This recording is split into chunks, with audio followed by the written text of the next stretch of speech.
Waislamu hapa Isiolo waungana na Waislamu kote ulimwenguni kuadhimisha sikukuu ya Idul Adha. Waislamu hapa gatuzi la Isiolo wameungana na Waislamu kote ulimwenguni kuadhimisha sikukuu ya Idul Adha kwa kuswali swala ya Eid katika uwanja wa msikiti wa Faruk Tuluroba. Akizungumza na meza ya runinga ya Waso, Osman Sharif ambaye ni mwanabiashara na pia mwanasiasa hapa Isiolo ametoa wito kwa mahakama ya juu inayoongozwa na Jaji Mkuu Bi Martha Koome kuharakisha mchakato wa kuapisha makamishna wapya wa tume ya IEBC walioidhinishwa majuma kadhaa yaliyopita. IEBC from the word go ilikuwa na issue based on the even criteria that has been used to pick all the commissioners. Despite that, we have so many pending by-elections just because we have a vacuum in IEBC. So the reconstitution of IEBC based on the method that has been used from the word go and then the approval of the parliament. Kuna ile tetezi ya kwamba wale makamishna ya IEBC ambayo walibahatika kupitia interview na pia kupitia bunge, kuna pia dosari kwa sababu ukisema ya kwamba ni IEBC ambayo itakuja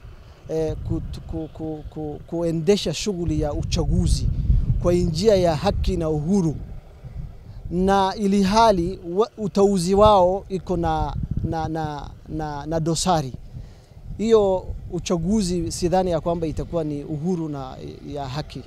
Aidha, Bwana Sharif amewataka viongozi kuachana na matamshi yatakayoleta mihemko miongoni mwa wakazi hapa Isiolo. Viongozi wetu ya county lazima washirikiane. Ile cheche za maneno ambayo tulishuhudia lazima wakuwe waangalifu, kwa sababu hii ulimi ikiteleza mara moja ni hivyo. So lazima sisi kama viongozi ambaye wako kwa mamlaka wachunge ndimi zao, kwa sababu hii ndimi itakuja kuleta madhara tusipochunga. Naye Sheikh Bilal Ahmed Bilal ambaye ni mwanachama wa SUPKEM tawi la Isiolo amewahimiza Waislamu kuwapa sadaka kwa wajane, mayatima na masikini katika jamii ili pia nao wafurahie sikukuu.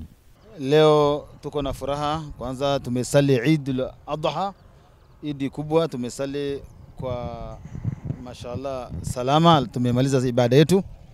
Leo tunatakia Waislamu wote Isiolo County na Kenya kwa jumla, kwanza leo waangalie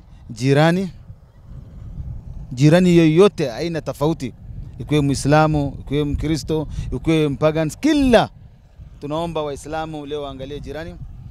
Ya pili, watoe sadaka.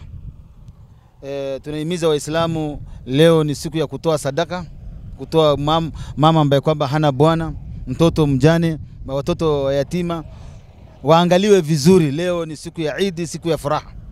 Aidha, amewahimiza viongozi ambao wamechaguliwa kushirikiana kudumisha amani.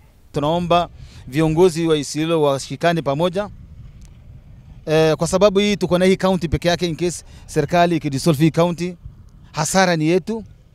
Sisi kama Waislamu, viongozi wa Waislamu, tunaomba viongozi wetu wasikizane, wafanye kazi pamoja, wadumishe amani, la sivyo mambo yatachemuka vibaya. Wakati huo huo, Abdullahi Boru ambaye ni imamu wa msikiti wa Faruk Tuluroba ametoa wito kwa Waislamu kuendeleza ibada na kuwakimu wasiojiweza katika jamii wanapoendelea kusherehekea. Tunapeana tu heri nzuri kwa sababu leo ni siku mzuri na ni siku njema. Inaistahiki tuwe tuna sherekea sherehe ambaye ni sherehe njema, tusisherekee sherehe ambaye haistahiki kwa sheria. Inshallah taala leo ni siku njema na tunapenda kitu njema, kitu mzuri ambaye Allah subhanahu wa ta'ala jalla jalaluhu anatuwezesha. Nikiripotia runinga ya Waso, langu jina ni Hussein Morangiriguyo, runinga ya Waso ya kujuza na kukuburudisha.